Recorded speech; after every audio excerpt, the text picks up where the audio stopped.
Assalomu alaykum hurmatli ishqiboz. Infotime kanaliga xush kelibsiz. Kamina Sardor Ibragimov bugungi futbol yangiliklarini sizlarga yetkazishdan mamnunman.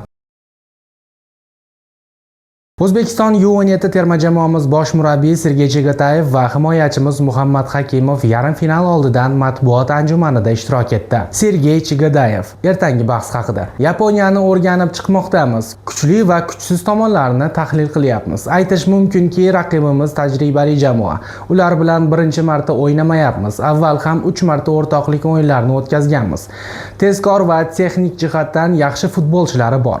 Biroq ertaga o'yin ko'rsatadi. Ikkala jamoa uchun ham qiziqarli o'yin bo'lib o'tadi.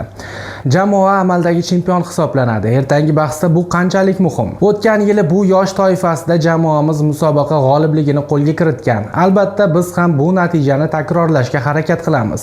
Bu oson emas, biroq buning uchun bor imkoniyatimizni ishga solamiz. Yarim finalda oddiy o'yinlar bo'lmaydi. Har bitta o'yin qiyin bo'lishi tabiiy. Biz kurashamiz. Muhammad Hakimov: jamoadoshlarim bilan ertangi o'yinga tayyorgarlik ko'ryapmiz. Nasib bo'lsa, yaxshi o'yin ko'rsatamiz. O'ziga yarasha qiyin va qiziqarli o'yin bo'ladi. Ertangi o'yinda ham g'alaba uchun maydonga chiqamiz.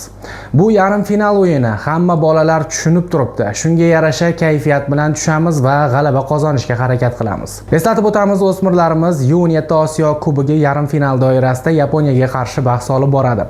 O'yin 19-may kuni Toshkent vaqti bilan soat 20:00 da start oladi.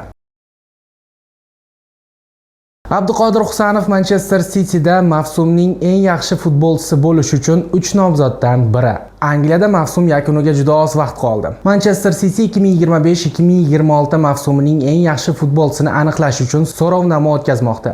O'zbekiston terma jamoasi himoyachisi Abduqodir Husanov mavsum futbolchisi bo'lish uchun asosiy 3 nomzoddan biriga aylandi. Mavsumning eng yaxshi futbolchisi bo'lish uchun nomzodlar: Abduqodir Husanov, Jeremy Doku, Nico O'Reilly. Keling aziz do'stlar, Abduqodir Husanov uchun ovoz beraylik. Ovoz berish linkini mana shu videoni izohlar bo'limining birinchi qatoriga belgilab qo'yaman.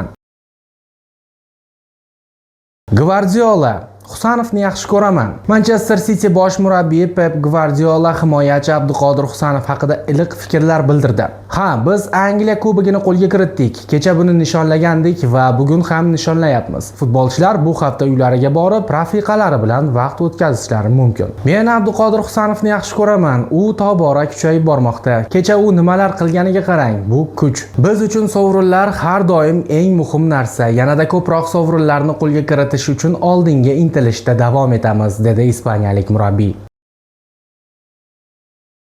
Lamine Yamal jahon chempionatidagi ilk uchrashuvni o'tkazib yuboradi. Ispaniya terma jamoasi hujumchisi Lamine Yamal tizza osti payidagi jarohatdan tiklanayotgani sababli jamoasining 2026-yilgi jahon chempionatidagi ilk o'yinini o'tkazib yuboradi.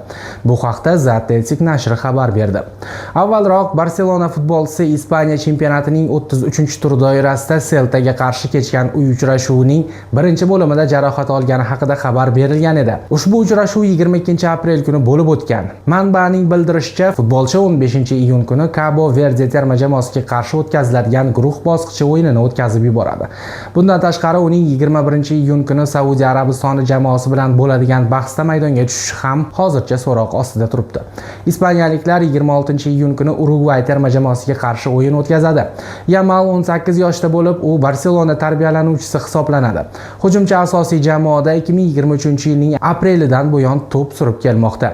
U klub bilan birgalikda Ispaniya chempionligi hamda Ispaniya Super Kubogi sohibi bo'lgan. Shuningdek, mamlakat kubogini qo'lga kiritgan. Yamal milliy terma jamoa safida 25 ta o'yinda maydonga tushib, 6 ta gol va 12 ta golli uzatmaga mualliflik qilgan. U terma jamoasi safida 2024-yilgi Yevropa chempionatida g'olib bo'lgan.